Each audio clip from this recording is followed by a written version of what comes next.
So, hello. I've been keeping travel sketchbooks for over 40 years.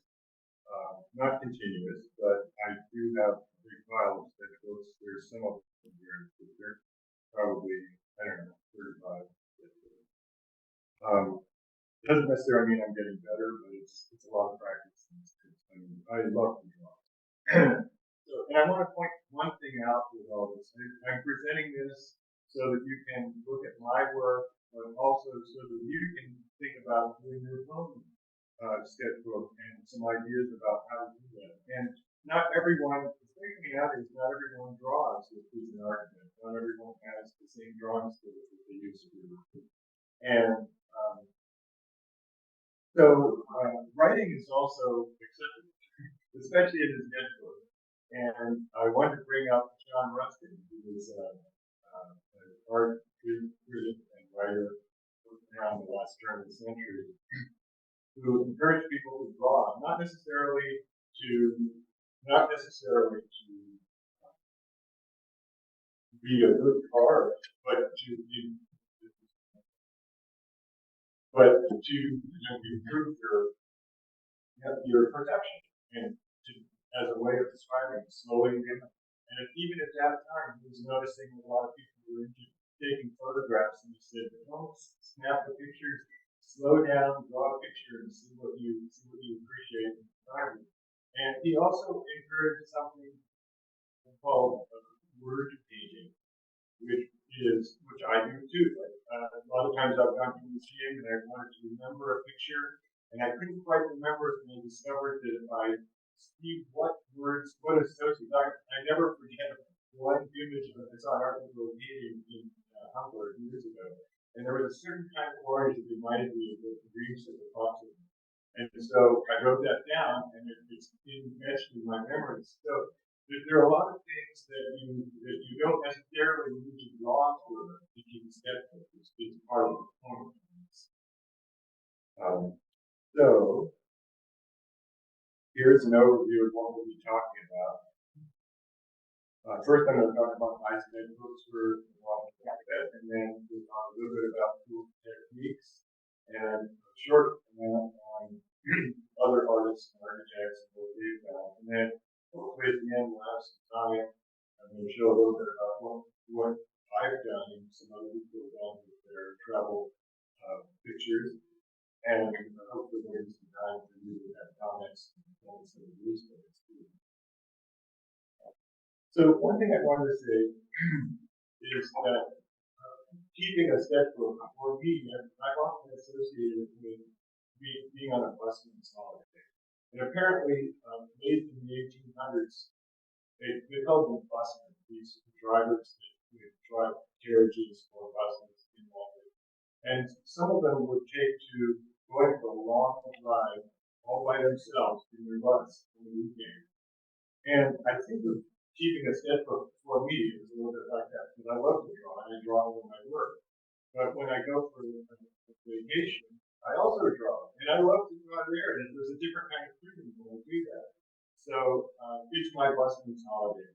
And I actually went on a trip in 1997 with a fellow architect, David Murray, and we both love to draw, and he'll be featured in a couple of these drawings. So when you, this is something to think about. What is your experience when you look at a view when say you're on vacation? And one thing is, what is the personal story? In this particular case, in this watercolor, I was visiting Lake Como. I was in Bellagio, and I took the ferry across the water over to a small village at the time. They said it was 800 people called Lake. And I was walking around with the beautiful old buildings and thinking, wow, there's so much here, I don't know where to start. And then I felt the drop of rain, and I realized I need to start moving quicker. So I just still couldn't decide. And then I walked in one area, and I was in the downtown. I noticed some people crowded around in a cafe talking to each other, looking at the each book recommending this place and listening to some of their stories, and then I went on and I just tried to place it on. And I noticed a break between the trees, a break in the fence, and I walked through it, and lo and behold, there was this surprise view of this one that we're looking at right now that you couldn't see when you were downtown at all. And there was a little place for me to sit. So I sat down and started doing. And I will admit that when I do these paintings, I actually start with a pencil sketch. I don't. There are some people that are purists and don't do that, but especially when there's a little bit of perspective involved, I lay out a light with a pencil. And there's actually Naples yellow that yellow art is indigenous to the area, is in Maine. And so that's my personal story with this picture. But then I discovered this place, and the contrast of being in this enclosed downtown with buildings all around, and going down the city and seeing this open grass. This is where the Alps go down into Lake Como, and the contrast of the foreground and the background, and it was just breathtaking. And I wanted to capture that if I could. And I think it's fair. And then, so then within that, the third thing, so that's the place.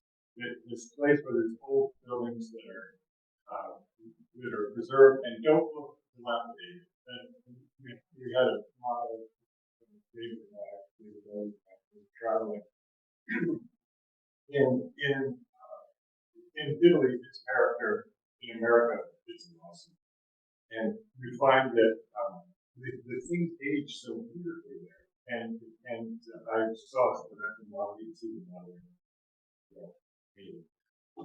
And picture making is, how do you make your picture? What's the composition? In this particular one, I've got some rectilinear shapes of the buildings that give foreground, and it's got the foreground, the background, so it leads your eye to the picture, hopefully. And then the mist moving through the mountains, which shows the mist. So anyway, so I started this painting, and then a couple more drops happened, and I had to do it more quickly, and got just enough down that I could cover it up and go home and finish it up at night, and then we have it. So that's my Christmas story place in picture making. What size is that? This is the sketchbook that I use. I made this sketchbook. I made it 8.5 by 11. And at the time, there weren't nearly as many sketchbooks available. So, I was tired of having to pick a wrinkle every time I did watercolor. So I'm doing 260 fast, and this is hot press, so it's smooth. So you can do pencil or watercolor on the same thing. And here's but so it's custom made. I took it to the copy place. They took my paper and cut it the size that I wanted and stacked and bound it. But now there's really good things. Can you look at that? With that? Sure. Oh, yeah.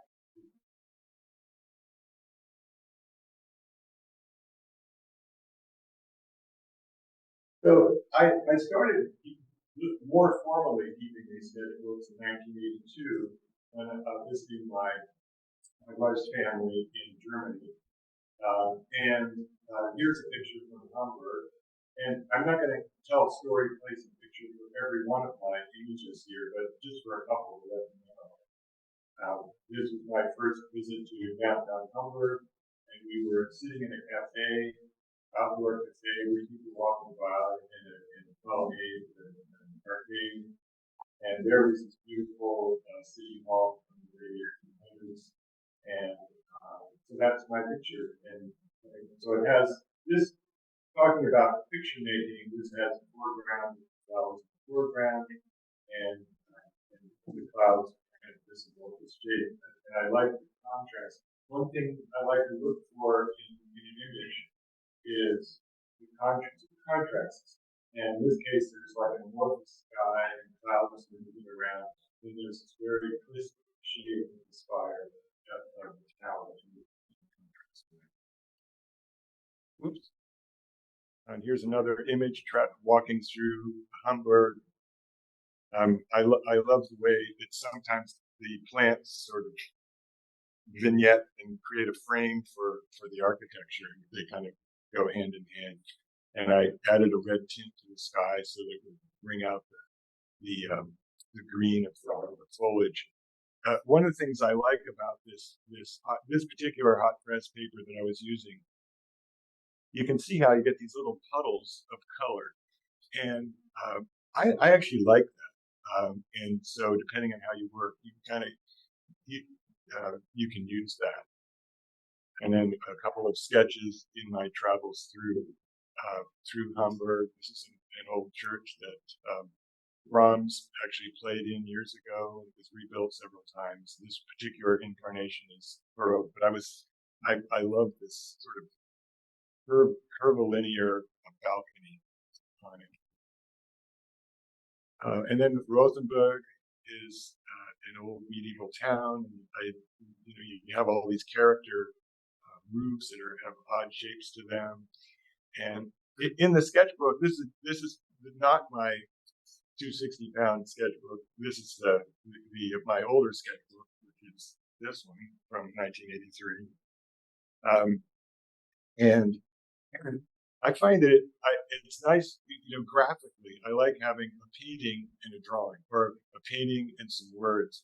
Gives it sort of visual variety. In this case, there was this guy sitting next to me looking at the same medieval building that I was. That's him looking, and then that's what he was looking at.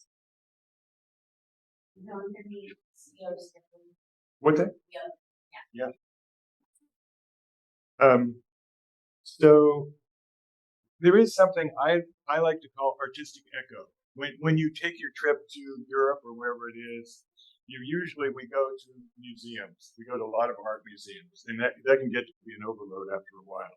But one of the things that I have noticed, and I encourage you to notice it if you do, is the moment that I walk out of the museum, I notice things. Sometimes I notice things that I wouldn't have otherwise noticed because something reminds me of something that was in the museum. In this case, I was in a museum in Hamburg, and I went out into the woods. There are forests that you can walk in nearby, and I was just fascinated by the shape. Normally, I'm just drawing buildings, but I was just fascinated by the shape of these branch patterns. And someone told me that this is a beech tree, which I had never seen before. So maybe that's why. But there were a lot of Art Nouveau paintings in the show that I saw, and there were beech trees in the show, so it reminded me of that. And so one of the things I believe in is integrating art into your daily life. And one way to do that is to not just have it in the museum, but to remember your impression in the museum and what in your daily life when you're walking around reminds you of that. And in this case, it's this tree. This is something, I noticed this strangely dressed character next to the railroad in Hamburg. And this is the journeyman.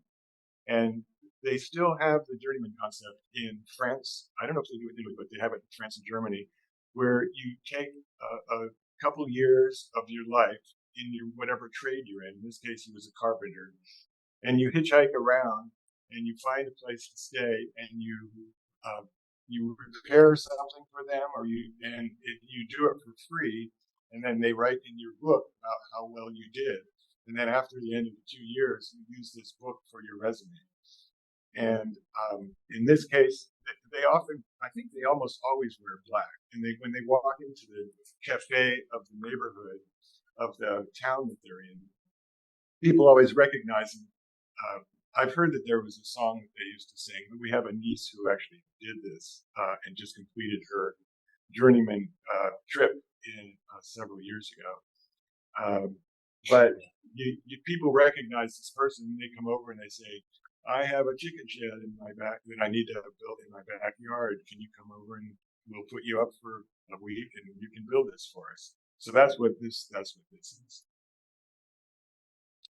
One thing that I noticed, these aren't all purely architectural things, but one thing that I did notice is the symbol on restrooms is different in different countries.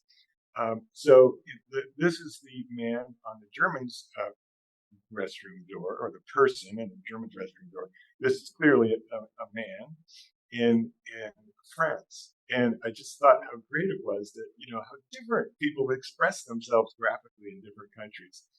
And this is actually the man, the stop and go light. I believe it was Paris. But it was definitely in France. And this was, here's the thing. I'm looking for, and then the other one is more animated, kind of moving on. One other thing I noticed, speaking of life imitating art, when we were on the train, we got this glass for our drink, and it had this graphic on it of this particular cook with offering you a drink, and the person that waited on us looked like the image in the glass, and I don't know if it's still that way now, but often I've found when I traveled in Europe at that time, people sometimes look like what they do, and in Berkeley you run into people. You could be running into a philosophy professor that's waiting on you in a restaurant, but here, like, this guy had his jacket on, his epaulets. He's got, it's like he really looks the part. So that's one thing I noticed. We took a trip down to Switzerland and saw some expressionist architecture. This is one of the buildings of Rudolf Steiner, who invented started the Waldorf schools, and I could say a lot more about that, but he was a very creative designer, and this is one of his buildings. And we went to a concert there while I was there. This is drawn in ballpoint pen, and I actually like using ballpoint pen because you can feather out the lines nicely. Unlike Micron and some of the sharper Pentel points, you can get subtleties with it in a way that you can't get with another kind of drawing implement. And this was an impression of Switzerland. You don't necessarily have to read all that, but I will say that I noticed a strong sense of cleanliness everywhere I went. We were looking at some sunglasses, and as soon as we put them back, we came over and polished them off. This was a town that we visited in Germany, in northern Germany, Nuremberg, and there's a different sense of community and social interaction that I was not familiar with. Actually, I notice it more now in California here with the climate and everything, with more outdoor cafes. And since COVID, we have these pocket parks, and it's like, there's like it's starting to happen more. But I just love this interaction, like people meeting each other and kind of running into each other. And as a drawing, this is something I like to do when I can. And I mentioned before foreground, middle ground, and background, but having something large in the foreground and kind of so that your eye kind of goes into the picture and you can see the rest of it as well.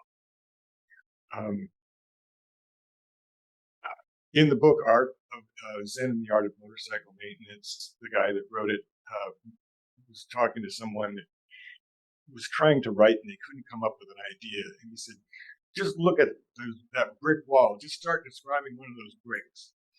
And I was overwhelmed on this trip in 1997 when we landed in Germany. I wasn't sure what to draw. And the place where we're staying, there was this rock on the ground that this guy had. And I started drawing, and I started realizing and asking the person about it. And it was this extremely old millstone from a long time ago. So it doesn't have to be something big that sparks your interest. As a drawing technique, this is drawn very lightly, but the idea is that your eye wants to go through the picture. In illustration, they call this blowout, where you take something and you just blow out you just make it very light so that it's there and it's a presence, but the focal point is definitely the main part of the picture. And so when we went to Italy, I went with my friend David Ludwig, and we had one of his, I believe it was a countertop fabricator or a stonemason, had an apartment that we were able to stay at in Seseta, and it was wonderful. David and I were both loved to draw, and so we would drive around from place to place. And I'd say, "Oh, stop!" It's a lot different than driving with a family where you have to wait for people, like a lot of other people that are not necessarily interested in what you're doing. And I found myself in positions where I was telling David, I had to tell him, David, I think you're gonna have to stop now because we should really move on. And like that's the position I'm usually in. So that it was refreshing to have the tables turned. The light in Italy I found to be different, and you hear painters talking about this. I don't know that I'm as advanced as a lot of the painters that describe this, but I did notice that there was the blue of the sky against these rich deep greens that almost had like an orangish tint to it. To my eye at the time is what that is. And where we were staying, we were in this apartment, and it overlooked a pedestrian path where people could come up. And we as I was drawing and kind of tidying up pictures from the rest of the day, I could see people coming home and go into each one person into their apartment. There was this sense of community. You know where people live. They would kind of wave and say hi. And this house is one of the houses that I looked at as I was sitting outside drawing. Okay. Whoops. How come it's not moving? Oh, there we go. Here's David drawing. And that's the busman's holiday where we were both doing what we do at work and just doing it more and with more freedom in a different way, and it was really fun. This painting is done by memory. I sometimes do this when things are moving around a lot and I don't really have a chance. Sometimes I find that with memory, the most things that are most important to you stand out. And I love the open and spaciousness. And this is actually the other ferry going the other direction as we went toward Varennia. I'm not, this is a little bit overworked as a painting, which sometimes happens in watercolor. When you have a lot of time to do it, there wasn't a rainstorm when I was working on this one. You tend to think, oh, I'll add a little bit more there. And so that it's a little bit overworked, but it was a nice memory anyway. And then some impressions of Florence and another hill town where we were traveling. Siena, there was a wonderful cafe on the piazza there, and they were actually, there was construction going on at the base of the tower. It was covered with tarps.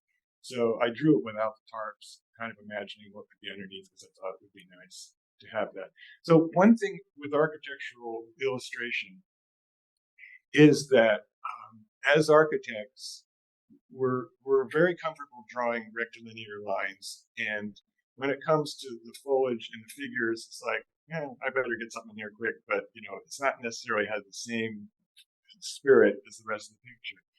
One of the things that I love about using clouds and even flags that are blowing in the wind is that it has the potential to animate otherwise static shapes.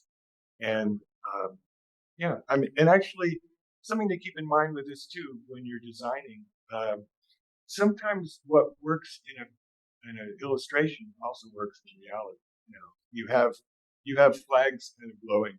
Cousteau took that to an nth degree and had these wonderful banners kind of blowing in the wind in New York City at one point. And animating otherwise still things is something to think about. This was a view on the Amalfi Coast. My wife's brother gave us a visit there, and I love also the way the mist kind of makes things automatically look more distant, and you get this focal point of the crisp tower. And There's something that we'll talk about a little bit later. Is for hundreds of years in illustration, in painting, it's been a tradition to have a lead-in into the picture and have a middle ground and a background, foreground, middle ground, and background. And it can become contrived if you do this thinking too much all the time, but sometimes it just happens. In this case, there's a road going down a hill here, and it kind of leads your eye in, and you've got all this interesting sort of shapes down here, and you've got these faded things in the background. One of the things about keeping the sketchbook is there's no excuse for being bored. There's no excuse. I mean, wherever you are, there's always something to find interest in. And even these people waiting at the airport, I just love kind of. And this is also for media. You look at what some of your strengths and weaknesses are in your drawing, and choose your media to help you out of that. For me, I found that I like subtlety, but I have a tendency sometimes in my pictures to be a little too subtle. And so I've centered in recently for a number of years on ink and wash, because you get these crisp edges and the ink sort of makes them even more crisp. So I can be subtle, but I can also be crisp and get my darks that way. Some more people waiting. I was on the plane, KLM, and I saw this guy drawing, and I thought, wow, everybody else is reading or watching movies, and I thought that was pretty neat. And I loved the profile of his face. I just thought it was really interesting. So I drew that, and I showed it. He wasn't particularly interested, but yeah, that's all right. And then in front of him was this woman knitting. And it occurred to me, like, we were the arts and crafts corner of this plane, and here we are drawing. He was actually drawing on an iPad. I was drawing on a real pad. Doesn't matter. And for this, I used I like, at the time I had this small container, which I'll show you later, of an ink wash. So it's water with a little bit of ink mixed in it. And you could do black on this, but I find it a lot more interesting to do the ink wash with a brush pen, and it gives sort of an animated texture to the image. The other thing about this particular drawing is that it's a horizontal format with a vertical subject. It's illustration-wise, it's nice to sometimes have opposites. Like if you have a tall building, you do it in a horizontal format with something coming out, it sort of complements the shape in a way. The other thing is triangles. Triangles help animate the shape. So you've got a triangle here, one there, and cropping, and so on. So there we go. And then another trip to Hamburg has incredible views with the foreground under the shade of the tree, with the echoed shapes of the cathedral, with the sailboats, kind of all kind of saying the same family of forms. The Elbphilharmonie in Hamburg really looks like these catenary arches at the top. Really do look like, reminds me of old clipper ships, and they actually have some old clipper ships there. I think that was intentional. I'm not sure. One thing that I like to do when I'm traveling is go to cemeteries. But my three favorite things to do when I go to a new town, if I don't know anybody, because it's good to know somebody, is cemeteries, art stores, and hardware stores. I've learned so much from going to hardware stores in foreign countries. You think, hey, how many ways can you design a hammer? Go to a hardware store in Germany. They have their own way of thinking. They've got hammers that have different shape to them. They've got, you buy your paint, you get a little pigment, you get a little of that. It's more custom in some ways. But anyway, cemeteries are great because, well, for one thing, it's not going anywhere. But in Europe, particularly this one in Hamburg that I went to, it's a wonderful variety of plants, and this particular one has kind of a look of the monitor of the Merrimack, a little bit of a fortress kind of look to it, but they really each this is a mausoleum, but each um, gravestone often has plants that are planted to grow for a while. It's not little potted things that lose their water after a little while and there's nothing left. People care about their afterlife, I guess you could say. And so I love going to great graveyards, including Oakland Bay Area. Took a trip over to Magdeburg to see Hundertwasser's Grüne Citadel, and very bizarre building.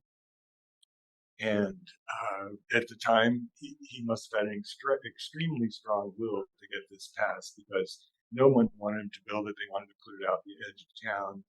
And he stuck with it and got him to put it right in the middle of town. And sure enough, whether it's because of its Walt Disney, Disneyland character, or whatever it is, people are attracted to this from all over, and it's definitely good for the economy in that area. Here's some other ink and wash sketches from that. And there's my wife. This is my tribute to Vermeer. My wife working on her iPad in the window. So instead of pouring milk in the Vermeer, it's and think about your format. When I visited Stockholm, you have all these really narrow streets, and they kind of meander back and forth. And so I made a vertical format with this. This is colored pencil, water soluble colored pencil with ink, kind of give it a crisper edge. And it's great drawing at night. Things you see at night. There's a wonderful biography of M.C. Escher that's online, and he talks about how he was inspired by seeing things at night because it left things to his imagination more. This is a view from the Millisgard, and in Stockholm, it's darker. This is in the wintertime, so it's darker more of the day, so you get more of these kind of views where things are more suggestive. This is one of my pastels that I did after, speaking of something vertical and horizontal. So now a little bit about tools. I like this quote from Frank Lloyd Wright, bring out the nature of the materials. He was talking about buildings, but this is definitely true of the media that you're working with in your sketchbook. And one of the reasons people have a hard time with watercolor is because they're trying to make it do something that they're familiar with, and they don't want to let it make its own little puddles and make funny little shapes in the sky, which are actually beautiful in themselves if you just accept it. So I think of that as bringing out the nature of the materials.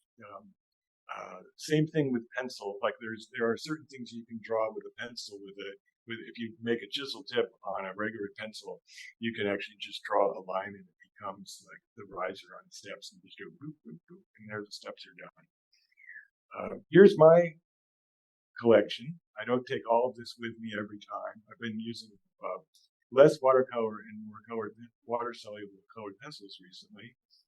I've centered in on, like I said, ink and wash. Here's this sketchbook that I have here. Sometimes it's good to have a small sketchbook for travel, so you can write, keep it in your pocket, and it's always there with you. I remember years ago reading tips for photographers, and one of the leading tips was have your camera there, and it seems really obvious, but if you have this in your pocket, you can pull it out anywhere you are, and you can kind of work on something. This Payne stationery in I don't even know if it's Berkeley or El Cerrito on Solano has these little sketchbooks, and then they can get these leather pencil holder you can put on top, and then I always make with a 3x5 card. I fold it over and tape it so I can keep another implement in here. This is you've probably seen these, but it's these preloaded ink or watercolor brushes that are intended to have just water in them. But I put some pre-mixed ink in it so that I can do my wash ready to go. And then I've got my micron here to kind of do the rest. That's that. And fixative, my favorite pencil sharpener is the Kum long point. It's very portable, and as pencils seem to be used in some ways, they seem to be being used less now, particularly in architecture offices. It's almost impossible to find certain kinds of lead pointers and pencil sharpeners. But for art, this is great because unlike the pencils, when you buy a pencil, it often has a tip that's got like a 45-degree angle on the end, and it wears out in a couple minutes. But the long point gives you this nice, graceful tip that you can use and kind of work with the pencil in a different way, which is nice. A couple of tips from history. Arthur Wesley Dow was an arts and crafts artist and teacher. And I have his book on composition, and he suggests looking at, he calls them notan studies. And notan is apparently a Japanese word that means strong, weak, or light, dark. And often, if you think about your picture that you're making, you can think about it as one of these studies. You can see that he does this elongated vertical, which is very common in the Japanese and Oriental painting, which is also Art Nouveau design effect, which sometimes can really accentuate your subject nicely. So here's a demonstration I did in a class that I taught a couple of years ago to show different media, and to show even when you get as black as you can, and you press it as hard as you possibly can with a 3B pencil, that's what it looks like. And so there are ways to get even blacker and get more contrast. And I'm not saying this is, the pencil's great, but try experimenting. Like I said, look at what your strengths and weaknesses are. Often people who start to draw or haven't drawn as much, tendency is to not have very dark darks, and to have no black in the picture at all. Just have little timid shading here and little timid shading there. That's okay. There's a certain look to that, but to really make it stand out, it helps to have blacks or some kind of darks. And this gives a foreground, midground, and background with this, and this shows there is a pencil called the Palomino Blackwing, which is one of the blacker pencils, and it doesn't smudge as much some of the other pencils. And in lieu of this, you can still use a mechanical pencil. That's fine. Do like a 0.7 and an HB lead, and for your shading, you can do like parallel verticals or hatching or something. But the concept is the same. Look at your shapes. Look at your overall patterns, and just make sure that they work. In this case, there's a focal point with the cat crossing the sidewalk, and then other things kind of interest your eye. Did you erase those little? Very good question. I can't remember. I think I did. But I keep. There's a particular kind of eraser. It's an ink eraser that showed up in the picture of all my tools, and I think I might have done that. I tried to work around it to get it crisp so that it looked like reality. Just a wonderful effect. I like the word animation, not necessarily in the cartoon sense, but in the sense of what is still can look like it's moving. There's a scene in Downton Abbey where he's walking his dog, and like it shows the Abbey, and it's a movie. It's a movie, but it's still like there's nothing moving. He's just standing there with the dog, and the only thing that's moving is his flag on the top of the tower, or the side of the tower. It's just really there, and it's a contrast of dominant stillness with just a little bit of movement is wonderful. And you can see that I like to draw flags and pictures.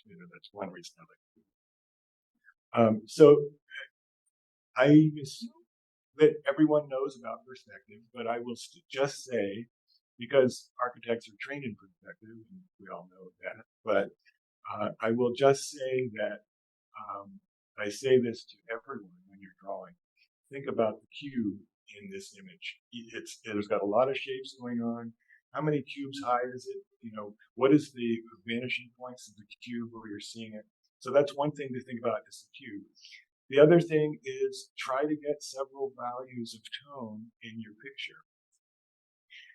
And this is the 4 tones in this picture, as well as in this particular picture, I like having texture, the texture of the background in contrast to the sharp edges of the image. And I showed this as well as an illustration of when you're using a regular pencil, a wood pencil, you can hold it on the side, and with this textured paper, you can get even more texture that way too.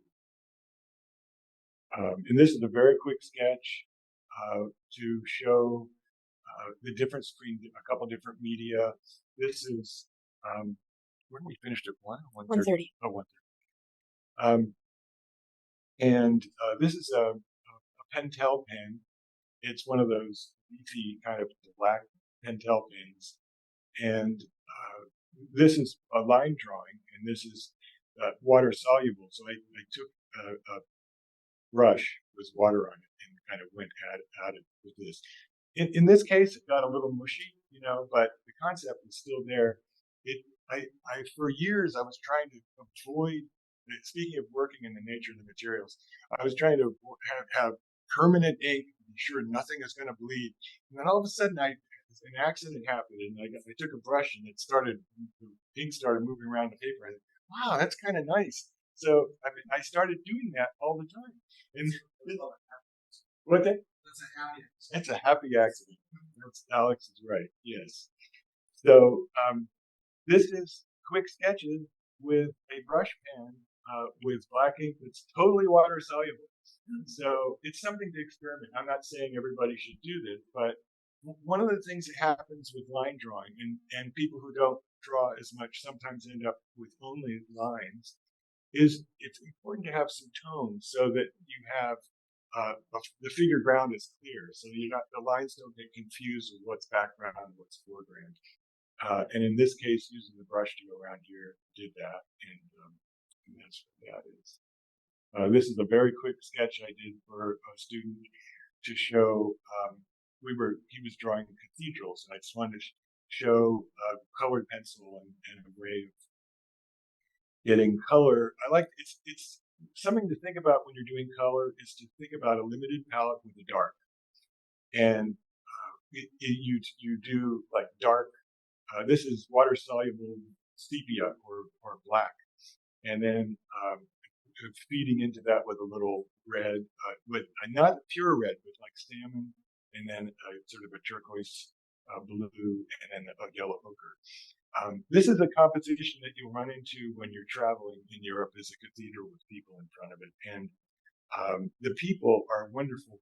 I think are a wonderful part of drawing composition. Is you get the texture of these people kind of walking into the entrance and what's around it. And here's applied to one of my colleagues, Robin Janelle, designed this building, and I did a rendering of it. And so to show you that you don't necessarily, using some of the ideas from your sketchbook, you don't necessarily need to have a perspective. You can just add shadows.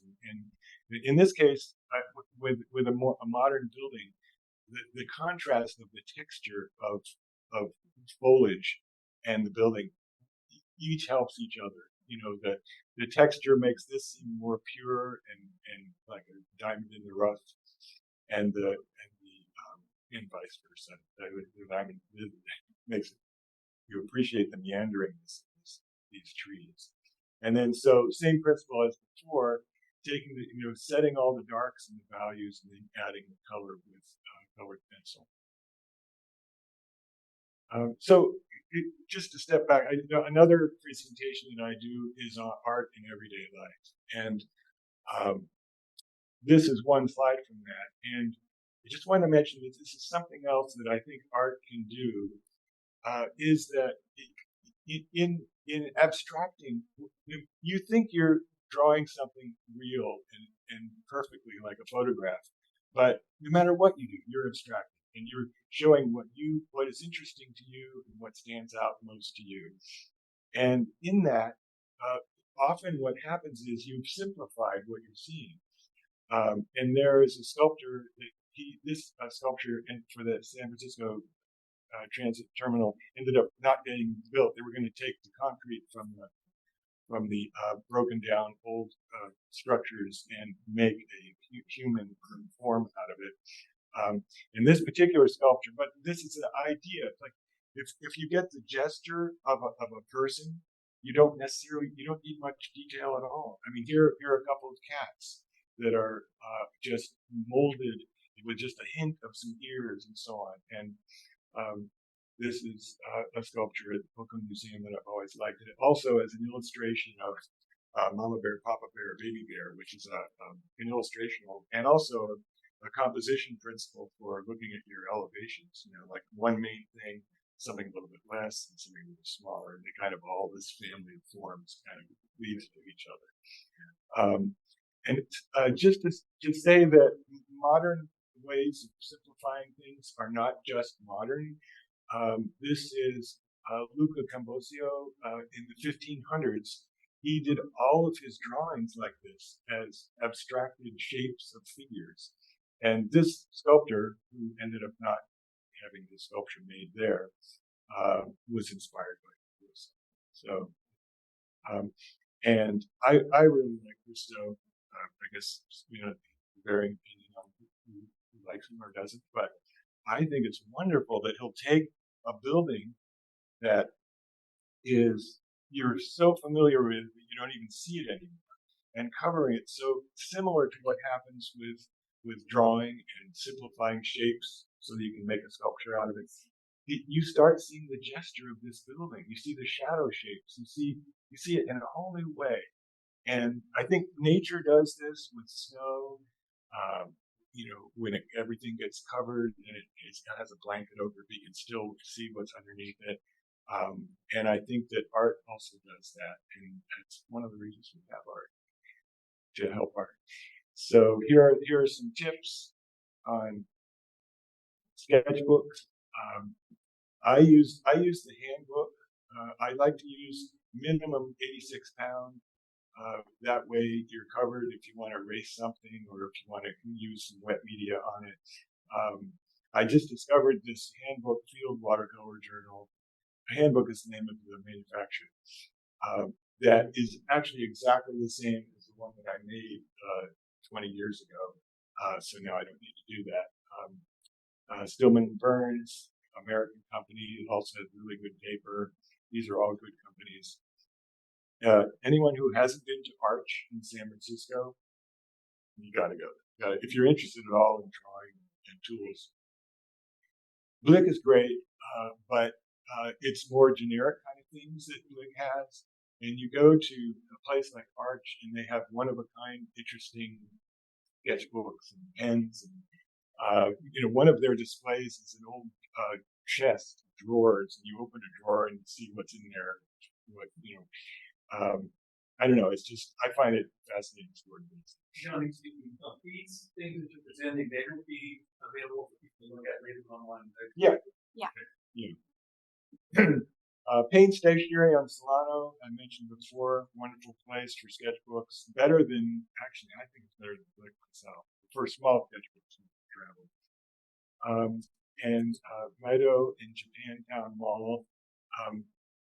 They're Japanese, in Japan, they have a wonderful ability to make brushes and pencils that I have had very good luck with.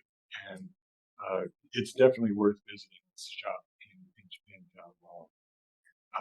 So I was speaking earlier about pencils that don't smudge. They're good at that. I mean, they get really good blacks and they don't smudge. You don't even need to spray it a lot of times. So anyway, these books I have here for circulating, Keys to Drawing, in case you need to brush up on your drawing skills because you draw mostly on the computer. This is a great book for that. The Art of Travel. I just love this book. Alan de Botton writes about travel as a philosopher, and he's the one I read about John Ruskin, and how Ruskin had this class in the late 1800s, and he encouraged people to learn to draw so they could perceive the environment better. But he has stories in here about how people's perception of landscapes changed in history. Like in the early 1800s, um, there was poetry written about the Lake Country in England, and it was very romantic, flowery poetry, and people thought it sort of poo-pooed. It was kind of corny.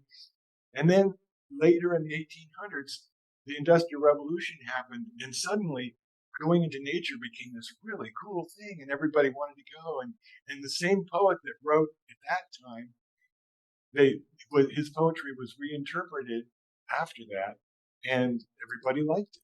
And how our taste changes over time. I have found the more you get into this, the more you start seeing things that you didn't see before. I see colors now. I mean, okay, I was sort of a hippie, but I see colors now that I didn't notice before. The more you paint, the more you use color, the more subtle shades you'll see. So that's something to look forward to. And this is a few notes about my classes.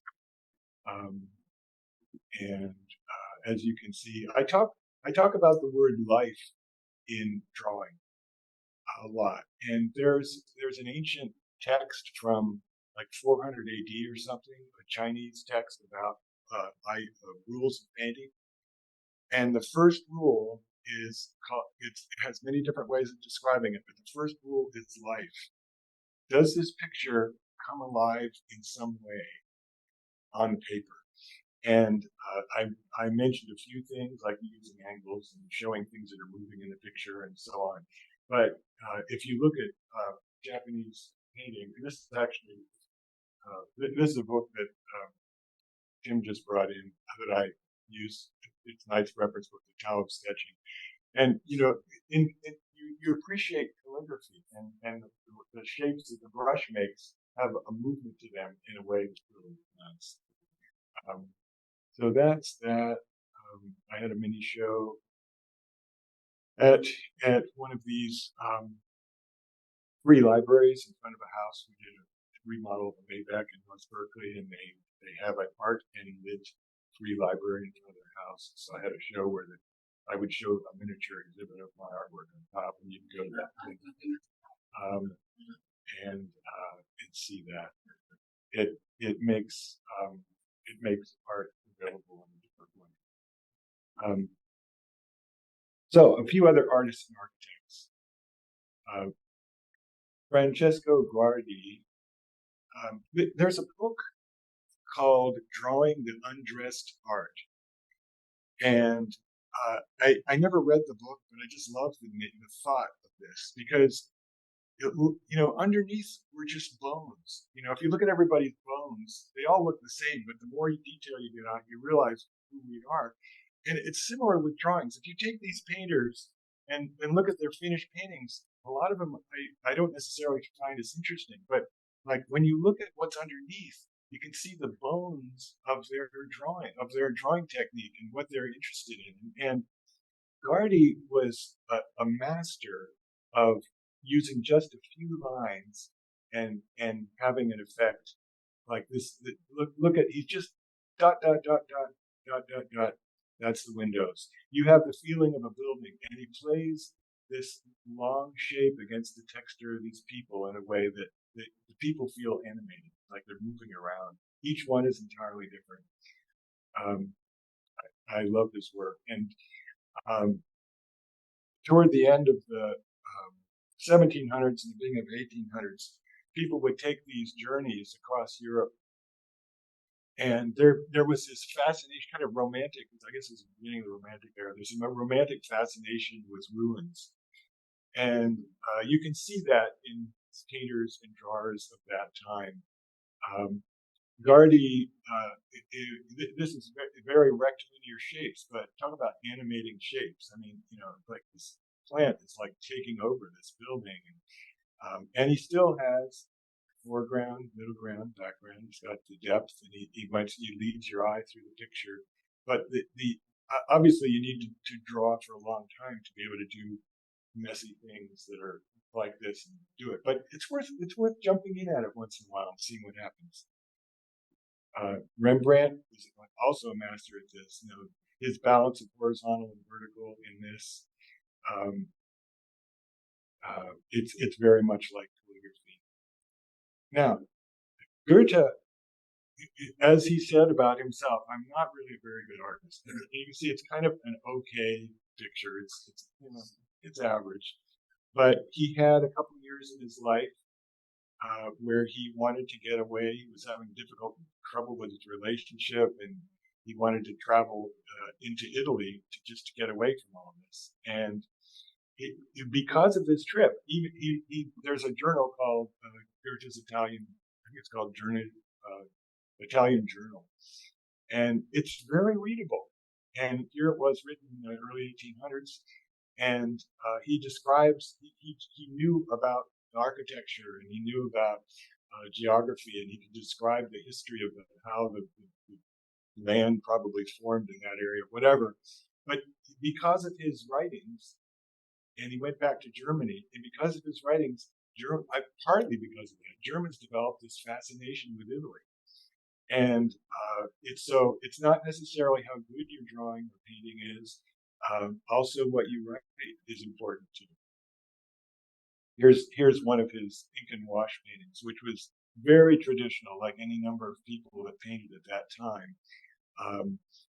But it has the lead-in that I mentioned earlier. That it goes back to the 1700s as a compositional tool: foreground, middle ground, background, and so on. And Le Corbusier, he didn't think about the modular just in a human. He thought about it in the animals. He traveled into the Middle East and went. I believe it's from Africa, but he was fascinated by different shapes and varieties of shapes everywhere he went. Macintosh is a more controlled look, but he has. If Gardy has simplicity of shapes and lines in his drawings, Macintosh also has wonderful simplicity of shapes and lines.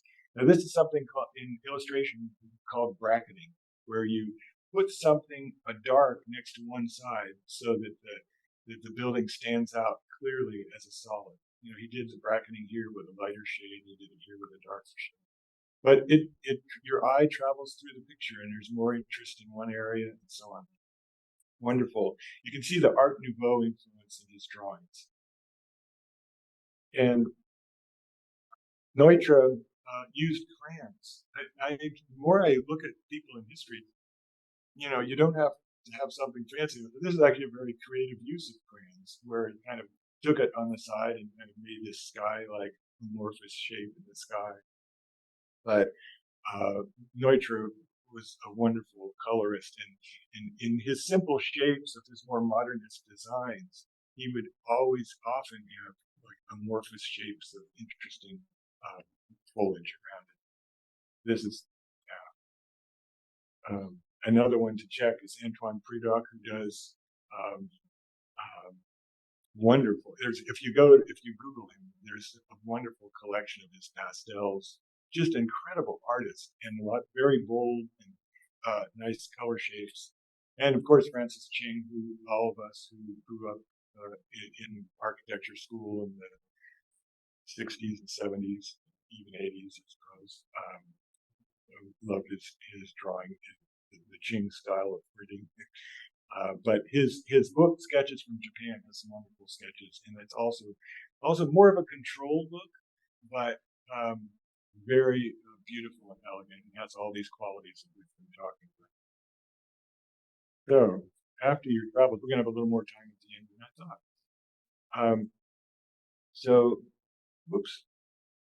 Here are two offices. Alex will recognize one of these on the left. It's Studio Bertrand. And one of the things, so when you travel, keep your sketches and put them out. You know, it's a conversation starter. Sometimes it's a reference for design you're looking at. You know, particularly if it's like Greek or whatever. But you know, anything. One of the things I noticed about Alex's work is the incredible variety and a boldness in a lot of his work. And you can't see it. Can I blow that up? Yeah, I can blow that up. Oh, it's really good.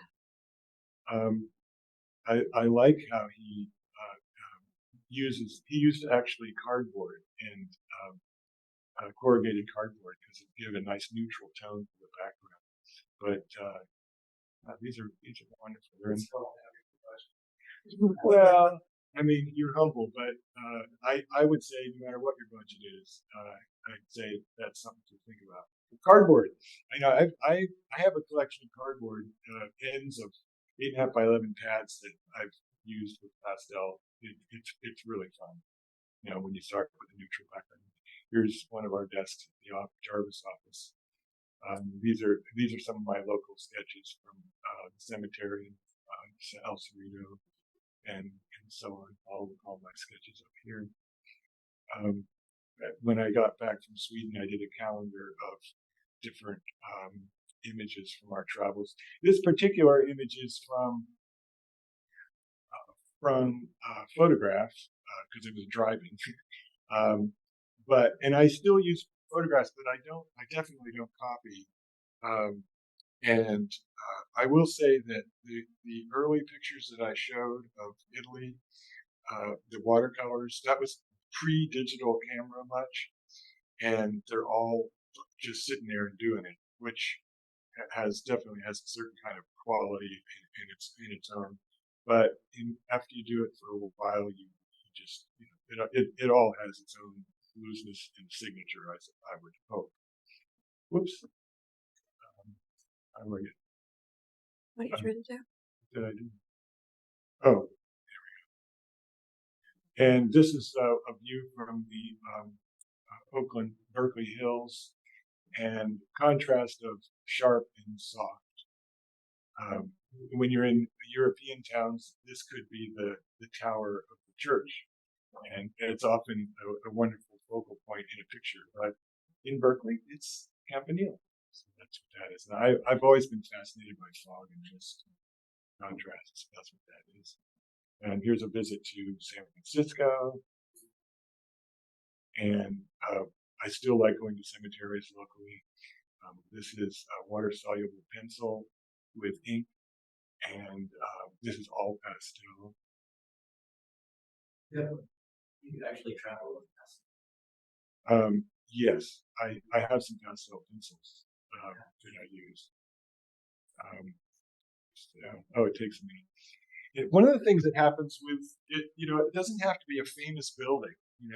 One of the things that happens is you can be inspired by this neighborhood. This is near the Ashby Bar, a house that I saw on the street that I just love the yellow door and the texture of the roof tiles and everything. And talk about working in the nature of the materials. Foliage can be really fun with watercolor because you just take your brush and you kind of twirl it around and leave little spots of light, because that adds animation and texture to it. That's what this is. It's like light might have been hitting on the foliage or something. And I made this really light because I wanted the focus to be on the entrance with this diagonal shadow here. But you don't need, once you have the profile of the building, you don't need a lot. You can just add a hint of what the graphic is for the rest of the picture. So during COVID times, my drawings, I started a COVID sketchbook, and my drawings were featured on the cover of Berkeley Times. And this is when I started using these water-soluble pens and just kind of hitting it with so it saves a step if you can get it right. Because you don't need a brush, or all you need is a water-soluble brush with water and pen. You don't need to dip in anything else. So these, waiting in line, we got tons of waiting in line, so plenty of time to draw. And then just sparsity of going inside after all that, and just seeing two people shopping. This was history that we all experienced together. And also, you don't need to have a sketchbook with you all the time. We were waiting for our rabbit at the vet, the 24-hour vet, and I wanted to draw some pictures of bicycle riders, and I just used local materials, and that's what this is. So that's it. And I wanted to open it up to any stories that you might have had, or things that you might have realized from doing your sketchbook when you travel, or any questions. First of all, you're phenomenal. Thank you.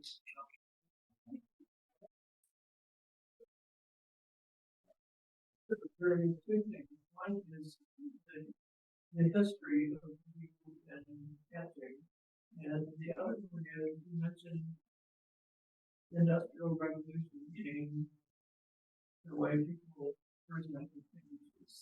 Do you think that CAD has done the same thing? Oh, that's a good question. The jury's still out on that. I personally, since I didn't quite make the cut, I still draw by hand and work with other people who draw on CAD. I met one of the people at Fat Apples recently who said, "Oh, I'm an artist," and he does it all on an iPad, and it's so easy, it's so quick, and he did these amazing pictures, and I was impressed in a way, but still the jury's out. It's a little too easy for some of the things that you do, and I'm not saying that can't be great, because it can. But as far as my evolution, I started out. Sorry, robocall. I started out in architecture and drawing I would say, very tight drawings. And my artistic interest changed when I saw this gentleman, Howard Brody, who did Portland drawings and had to draw very quickly to draw images of people. And he gave a presentation. He showed all the artists that were his favorite artists that I had never heard of, like probably similar to Guardi, who had this character to the line and also showed it in the way they drew. And it just changed. I just gradually changed. I started scribbling sometimes. And, sometimes it's fun to see if you scribble, like what comes out of it. Like the cathedral thing, it's just this, and then the essence of a picture sometimes can be very simple. But so I gradually evolved to being more messy, but I still consider myself with one foot in the control school, because you do that for architecture illustration. Yeah. John, thank you so much. Oh, hi. As we know each other for a long time. Yeah. You just talk about messy sketches. Yeah. That sound like they're done very quickly. But I also think some of these sketching must have taken a while where you've done landscapes and there's colors. So I'm curious, A, sort of the average time spent staying into landscape buildings, and B, as I know you have a background in meditation, if that sense of calm and patience and detailing comes from some of that. The sense of calm, I think, is in my love of subtlety and nuance, and not just the black, but having contrast with something really in the distance. But I have to respond to your first comment. Ruskin took Whistler to court when the late 1800s or whenever it was, and I don't know if anybody knows Whistler's paintings, but I love Whistler's paintings. But Ruskin took Whistler to court, and he said, "You're trying to throw a pot of paint at the public. This is a child could have done this in 15 minutes." And Whistler's reply was, "Yes, 15 minutes and a lifetime." And I think about this with people that are complaining about the cost of a structural engineer at $400 an hour or $300 an hour. It's a very interesting question, but you need to consider the time that went into getting to that point and being able to answer. And I'm not saying I'm Whistler, but I will say that you can really do things quicker sometimes, and sometimes with drawing and painting, sometimes it's just as important to stop before you do too much and stay at the simple stage before it gets too far. Do you think it helps to be a better I do. I definitely do. You personally, that's a good question. Can you please repeat the question so people on the phone? She wondered if it helps me to be a better architect. Definitely. I'm always thinking about compositions and translating a composition into from 3D to 2D and back and forth. It's all there. Definitely. And also, as an architect with travel, I love like going into foreign towns and like reading the history through what you see as different ages in the shapes of the buildings and the detailing. As an architect, I think, yeah, there's definitely a relationship there. You said a high bar, John. And I'm looking at it from the standpoint you mentioned at the beginning, not that many people draw nowadays. So if you think about a person who really has not got their feet very far into the water in terms of sketching, what can you say in terms of the chances that they could actually learn to take things carefully? And are there some people who just shouldn't bother? I think there probably, I shouldn't say this, but let me just leave it with everyone can do something. And part of this is the process. And when it comes back to, for me, is children, seeing children, Picasso had this comment about that he draws. It took him he learned a certain amount of drawing ability when he grew up, but it took him a lifetime to learn how to draw as a child. That said, you have a different eye when you appreciate children's drawings, but the childlike quality and innocence that children have, I don't know if you noticed it in one of my slides here, but I showed it, is actually very important. Anyway, I have it in here somewhere. I just love that moment when you see something new and you're fascinated by it and you want to put it down. It doesn't matter if you've done it perfectly right. It's like your process is recorded on paper. Like what part of it excited you most?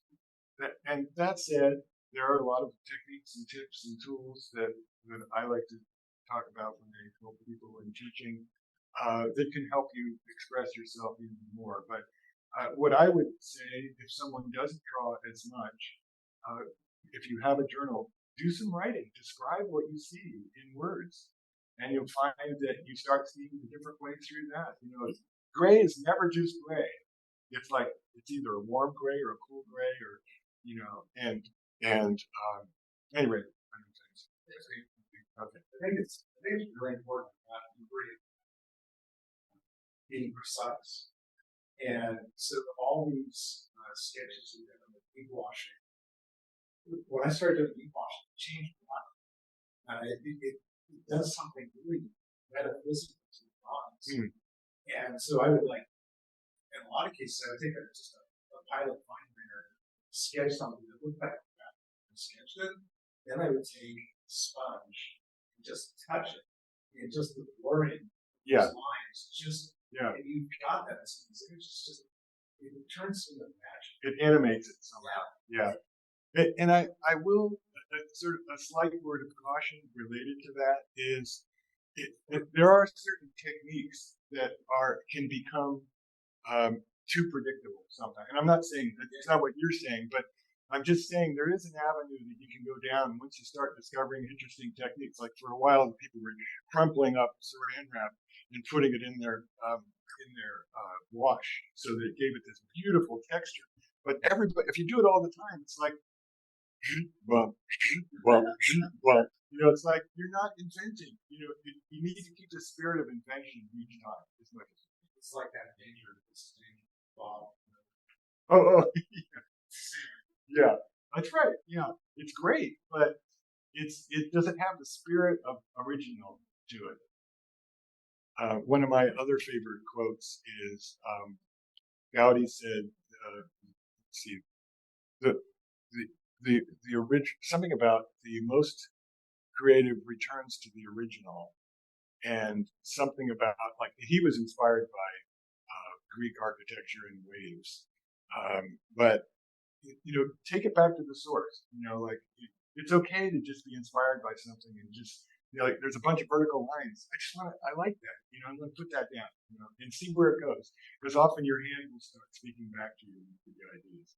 And I've also got a thing where make cards where I'll take drawings that I don't like that I'll cut them up into small sections. Yeah. It's kind of like magnifying a piece of a Yeah. drawing that sucks. There's this beautiful just transition color in one piece. Oh. And then you make a card out of it and it expresses emotion that will really help.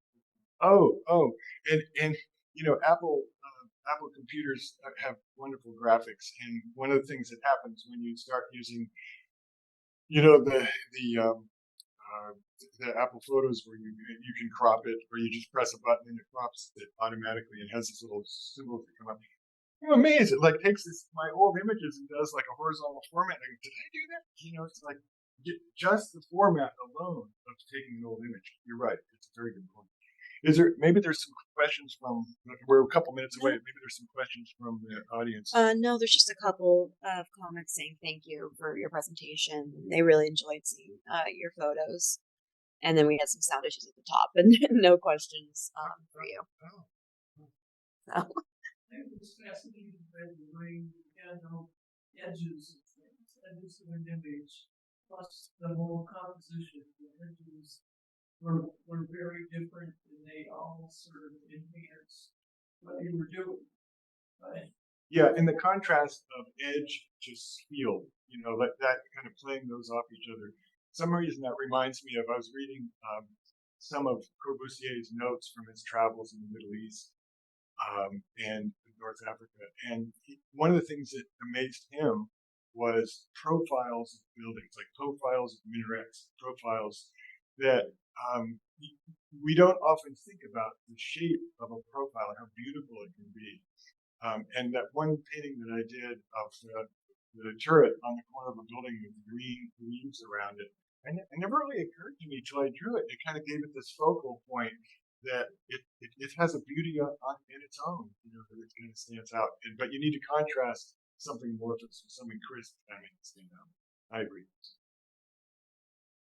Myself, I didn't really envision myself as somebody who wanted to have a sketchbook. But after this talk today, I want to start sketching. Oh, great. I'm glad. Well, we're architects. That's what we do. And in some way, so we've got a little bit of a boost to get started. So why not? Yeah. I have a quick comment. I took a nature German class this summer. And my background is architecture, and I'm also basically into all this drawing and drawing. Never got into it that way. So very comfortable, pencil and drawing on. But the first 3 days of this long nature training, it was about words and feeling comfortable and it being okay to have words and all over your drawing. Mm-hmm. All of us were like freaking out. Yeah. This is precious. Yeah. Yeah. But it was about, it was more like the scientific. So you add your net into it. Yeah. Is it sunny? Is it raining? Are you with people? Are you alone? Is it in the morning? That's and great. So we're like, hey, so it was really a weird thing to start with words as part of the composition. And actually text is kind of, we've gotten more into this with computers, is like the beauty of text, like the texture of text, and against, like kind of playing with that. but I'm glad to hear that you're doing word paintings in some way. Yeah. It was, it just, it's It's a it had people pay, right? Have people pay. absolutely. Yeah, we saw a show in Santa Cruz by a biological nature standards. And it was the same thing. I know that it's really cool. With the text overriding it was composition. You know, And just go, it just elevates, I guess, the doing of it and the being there. being there and experiencing it. There's a local biology artist, John Laws something. Here. Yeah, John Muir Laws, and I went to one of his talks, and he speaks to some of what we're talking about today. He was saying, you're looking at a bird, you're painting this bird, but how is it different than any other bird? Like this is not just a sparrow. This is, how is it moving different, or what is it? It's the same thing when you look at a building. We have a tendency to think in preconceptions. Oh, I know what a church looks like. Think of it like you're from Mars, and there's this interesting shape and you never saw it before. And that's what drawing, I think, at best, it can do. Like when you're participating. Anyway, I guess we're close to the time. I don't know how. Oh, this is good. Thank you. I go back to the house. Oh, yeah. Oh, and I mentioned a few books. So I saw this woman speak right near Arch in San Francisco, The World of Urban Sketching. The graphics in it, to my eye, are way too baroque. It's like it's loaded with stuff. But if you really look through it, there's a lot of ideas for. And I should say, I was emphasizing the importance of inventing. But I should say that, in that old text that I mentioned, the Chinese book on ideas for painting, one is life, does it come alive? Another one is respecting your elders in history. And in Chinese painting, there's a lot of effort spent on studying the masters. It's okay to emulate the masters. It's okay to copy the masters, because at some point you're going to run with it. So if you start to run into what I always say is if you're starting to run into the stumbling blocks of how you want to draw something, pick a couple people that you're inspired by in your drawings and combine two drawings or combine two artists. And it's you that decides how much of which one you do. Or just emulate one and see where it goes. There's nothing wrong with it. I mean, that we in our culture in the West, we are so engrossed in being original and being individual that we sometimes lose the respect for our history. And that's important. For example, that's looking at writers' comparing them to lights is poetry work. Oh. And the reason it came out that way was because it came out with polygon Schumann. And so Wright's drawings were perfect and very precise. Yeah. Writer's drawings have a little bit of that and a much more expression. Oh, totally. Yeah. And it's a canvas and beyond it. Gave it his individual touch. It's really cool. Yes. Now I'm overusing the word animated, but he animated it. Yeah. I won't say animated anymore. Like every time you come up with a new thing, like whether it's cellophane on a piece of on your wash, it's cool and be inspired by it, but don't keep doing, keep moving. Like that's one of the things that I found fascinating, Alex, about your work is that you have such a variety. You've tried a lot of different media and you've worked in a lot of different ways. So keep going. And settle down.